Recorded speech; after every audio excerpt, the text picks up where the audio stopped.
Yo, what's up? Peace to the gods, peace to the earths, peace to the universal family of the worlds.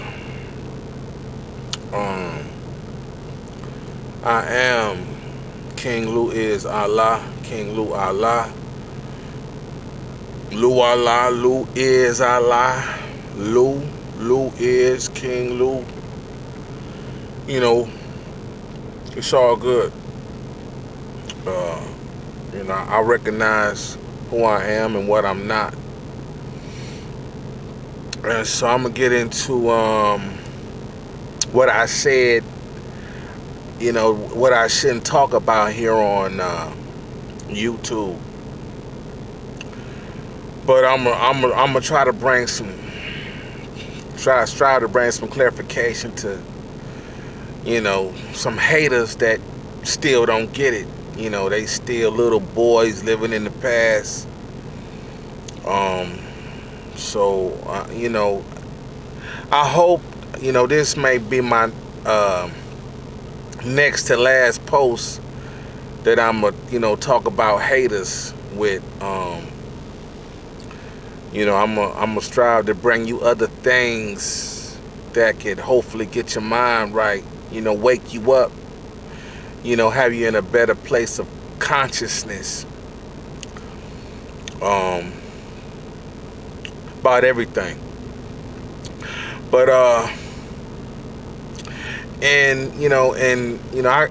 graduated high school 1990, went to Tuskegee in 1990. I was 17. Cause my birthday fall late in November, so that's why.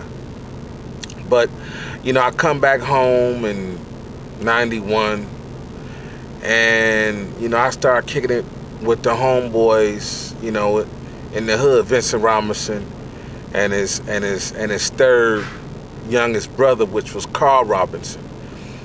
And I started a rap group with Carl Robinson, a duo. He was my partner. We was partners. And this is, I think it was 91 or 90. It was 91 or, but yeah, it was 91, 92. We was calling ourselves devil advocates.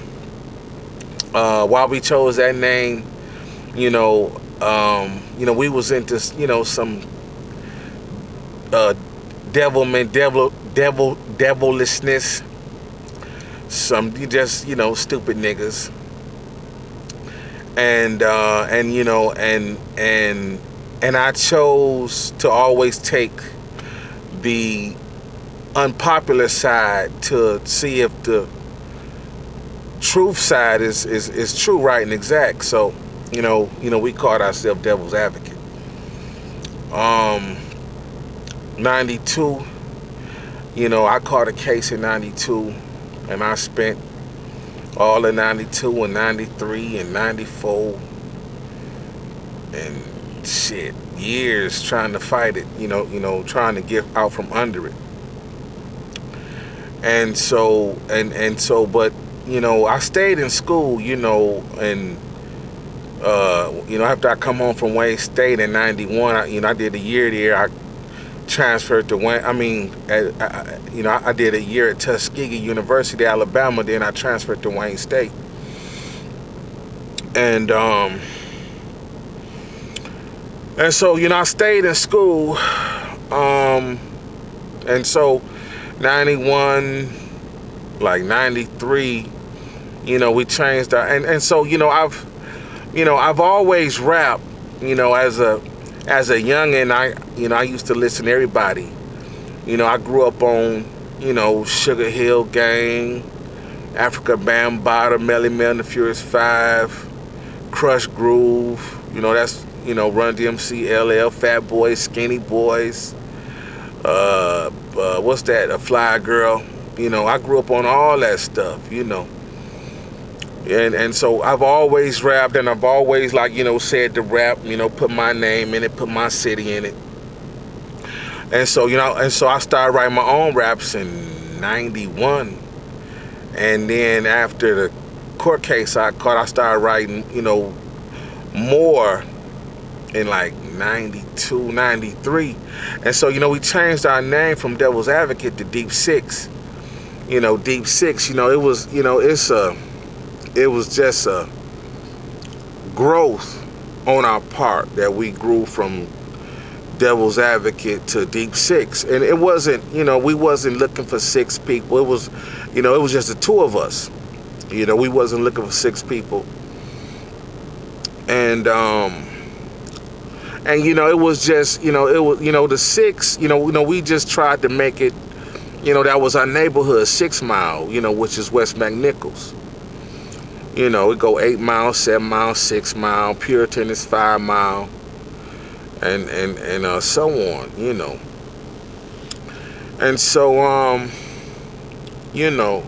and so 93, we recorded our first song, which was Look For Me in the Mist.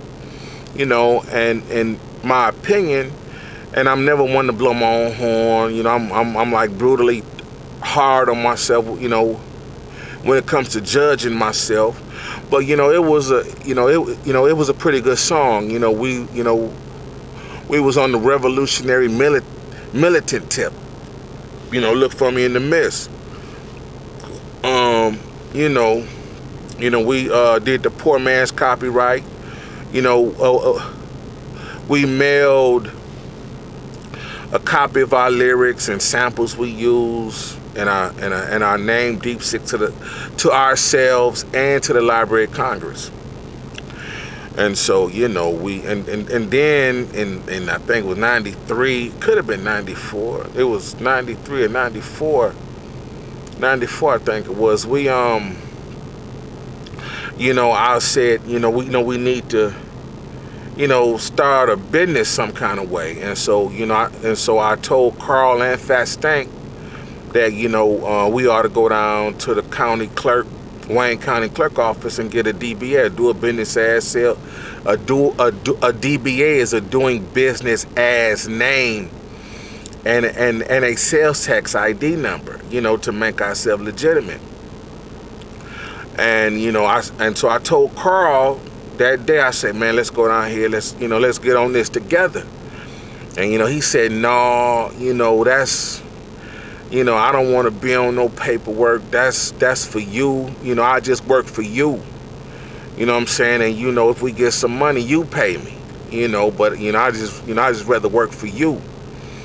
I say, man, so, this is a face-to-face conversation. I called Fat Stank on the phone. I say, man, I'm going down here.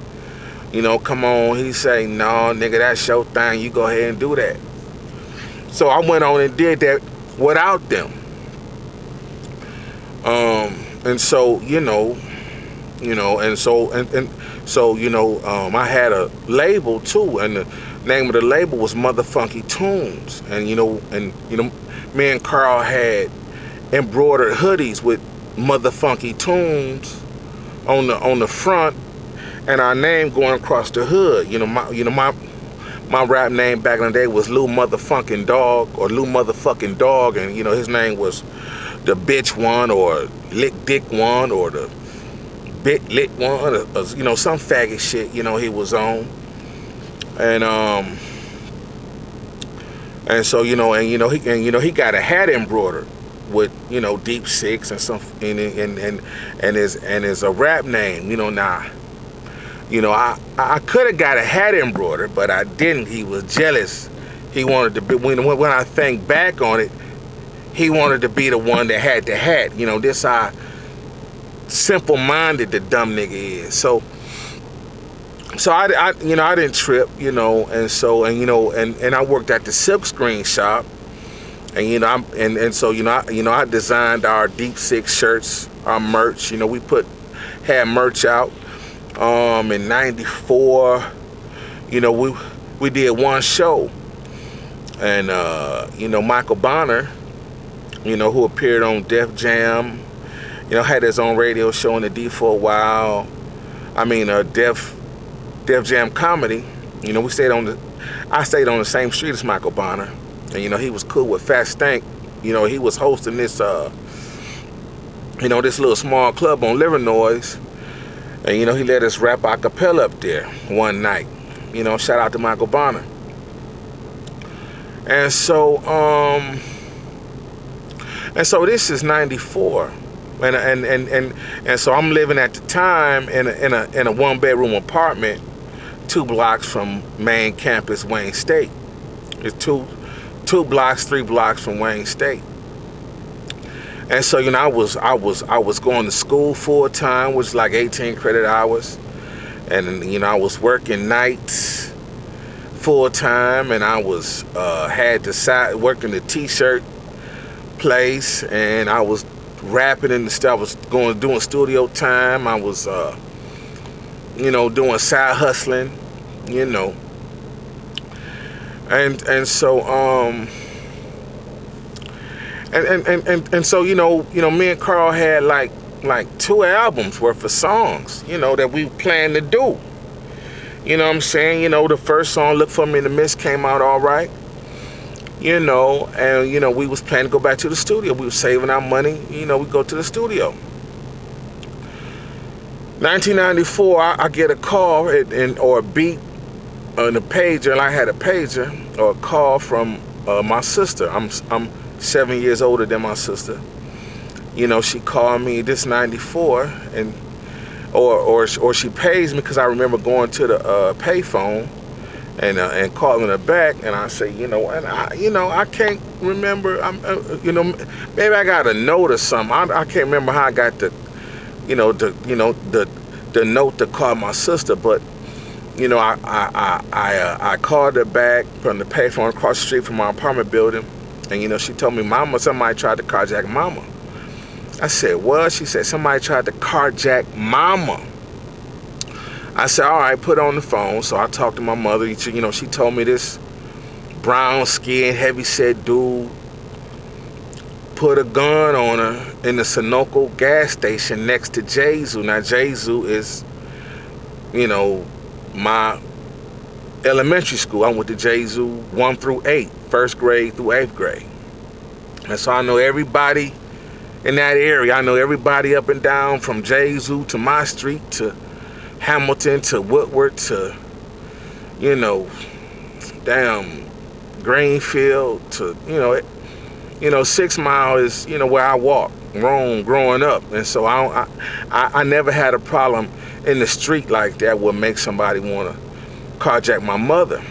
Now, she had the first year Explorer when it come out, and ever since, she has leased new Explorers every 2 years, but she had the same Explorer that was in Set It Off that Queen Latifah stole, same color, same everything. And she said this heavy-set dude ran up on her with a gun and said, give me your keys. And she said no, turned and ran into the gas station, and they locked the door and called the police. I was like, man, I was tripping. I wasn't tripping. I said, okay. Got off the phone, went back up in my apartment, and, thought about it. Some came to my head, some name popped in my head, And it was, I'm not going to say his name, but it was the name that come to mind was Carl Robinson, little younger cousin. Now at the time,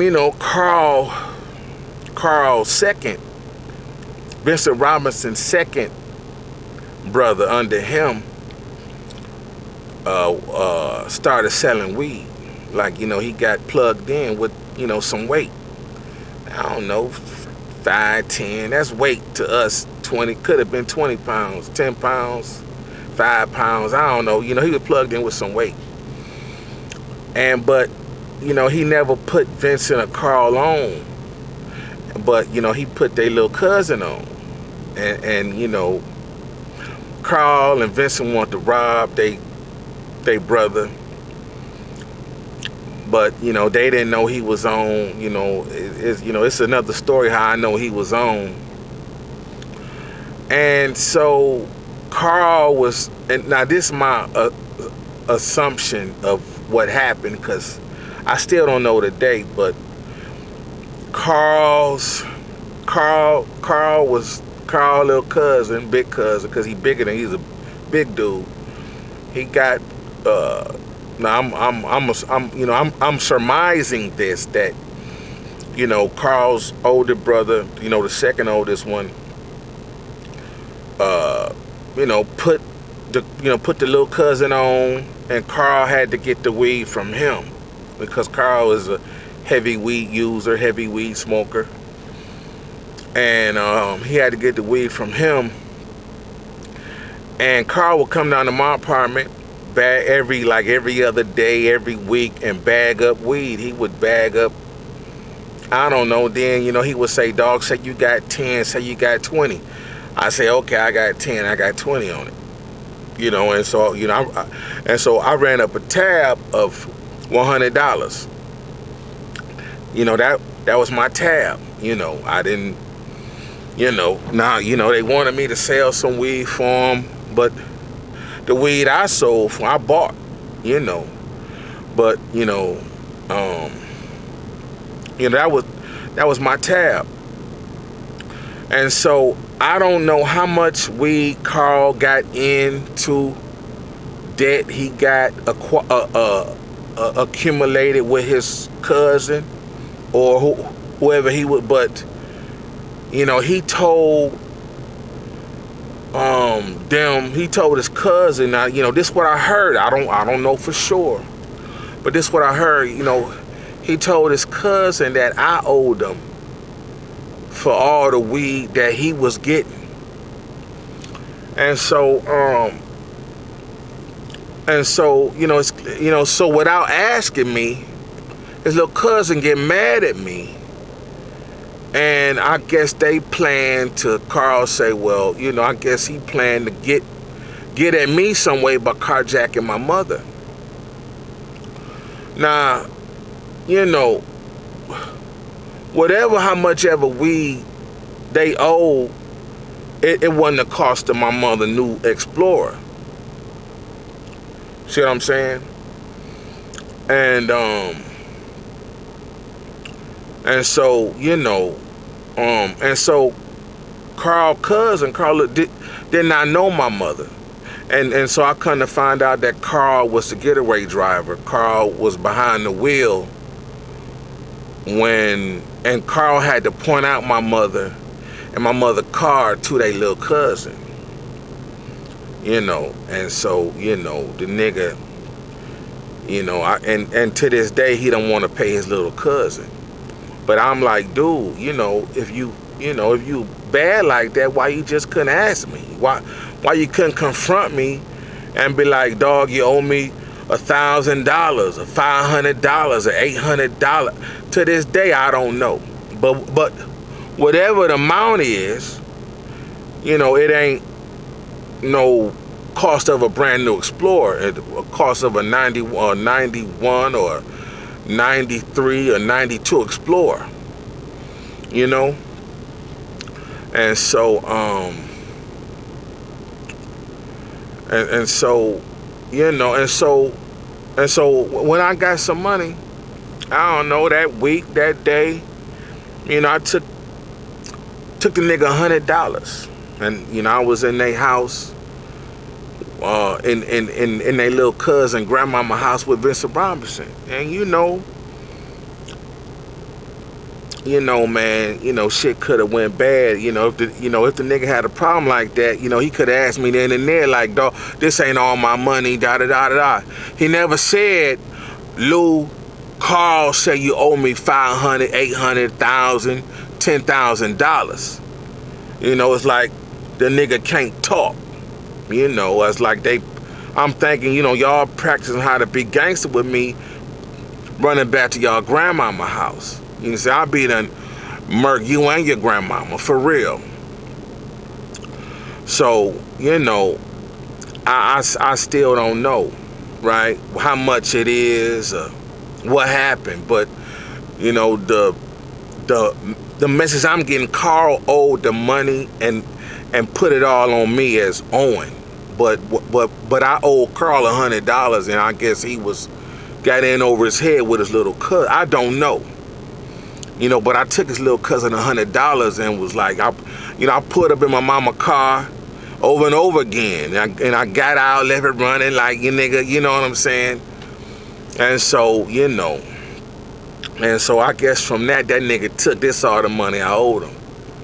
But, you know, he never, he should have confronted me. If the nigga bad enough to pull a gun on my mama, all he had to do was, walk up on me strapped and say, dog, you owe me this amount of money. You know, to this day, I done seen him drive down my street. You know what I'm saying? Nigga, stop, talk, email me, you know what I'm saying? Mail me a letter, a bill. I don't know, you know what I'm saying? I don't know. And so Carl been lying all these years, to his little cousin and about his involvement in the attempted carjacking of my mother.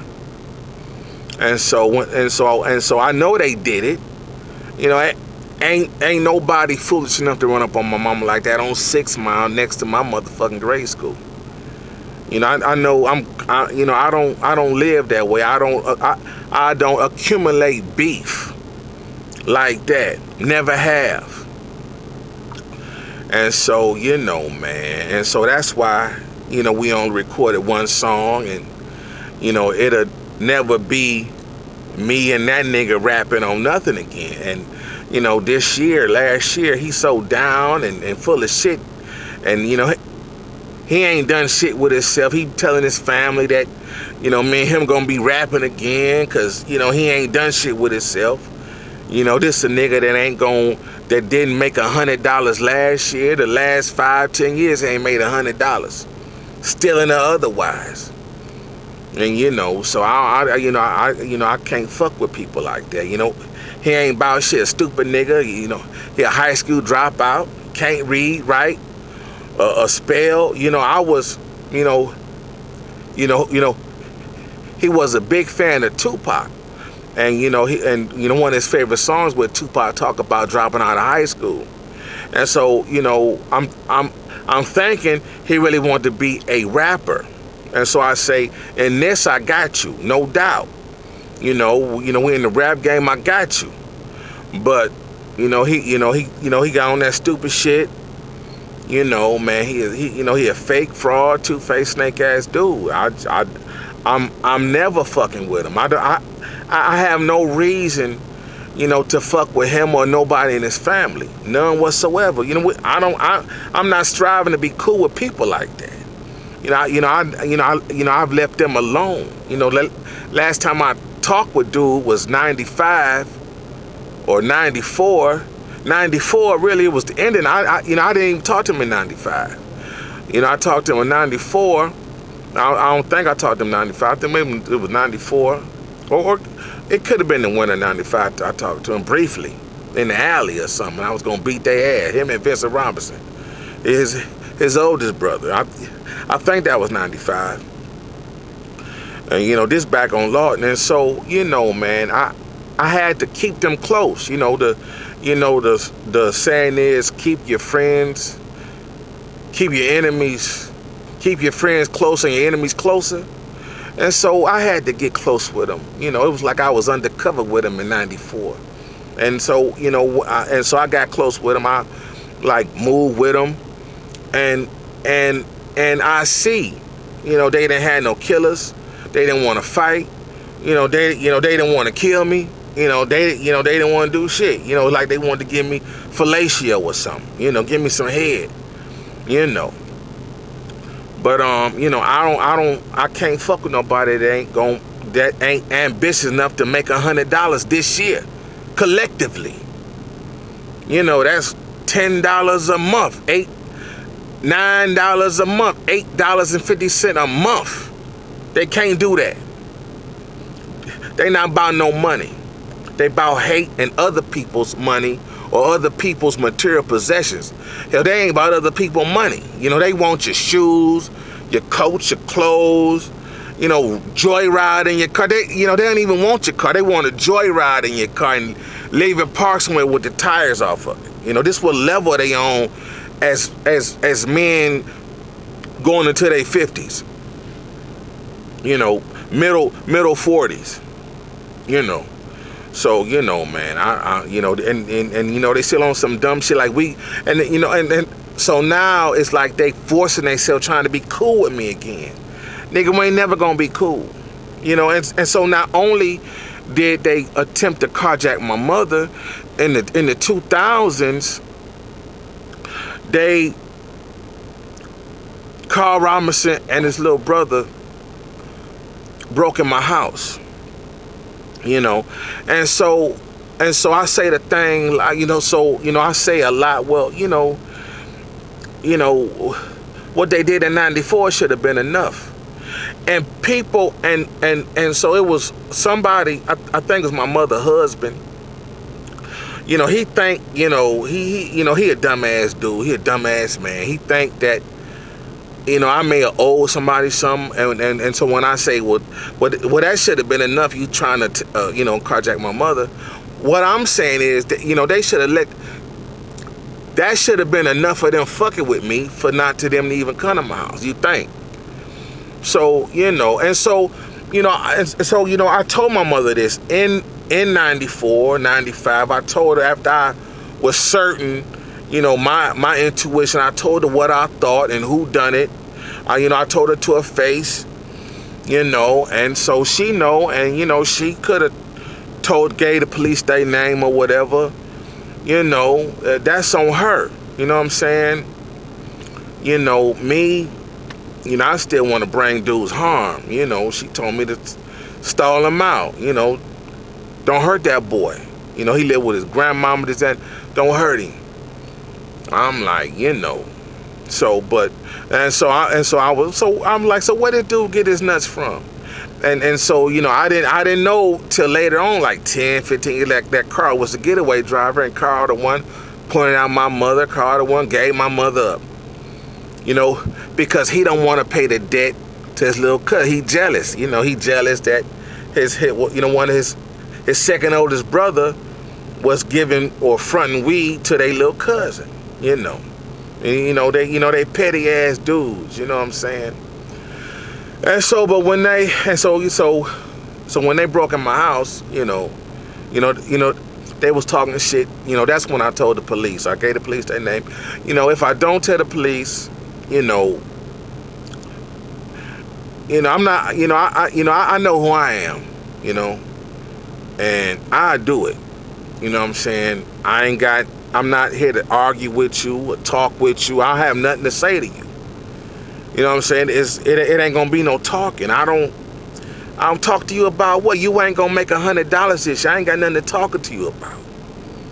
You know, you ain't qualified. I wouldn't get you no job. I wouldn't hire you. I wouldn't get you no money. Talk to you about what? So, you know, it was either tell the police to take the law in my own hands. And I think the first thing to do is to do the right thing and, you know, tell the police, I don't owe them no money. You know, my mother I don't know nobody that owe them. You can't owe a po nigga nothing. Because they ain't never had nothing to give. They ain't never had nothing to loan. You know, they never been in that position. So, you know, man. And so that's why, you know, there ain't, you know, no album of Deep Six, because, you know, I had the Deep Six a nigga. And so now I miss the Deep Six. You know what I'm saying? But, you know, I wasn't opposed to, you know, 4 more rappers coming on there, 10 more, 12 more rappers, singers. You know what I'm saying? As featured guests of ours. You know, that wasn't the problem. You know, he was talking about, he thought maybe it was my brothers, nigga. I'm not for your little young brothers, nigga. This ain't the Jackson 5 and those. It was never about him and his brothers. Never. So, you know. But yeah, man, he a snake in the grass. Dirty, down low, rat, scum of the earth, punk, bitch, motherfucker, you know. And so, you know, that's it.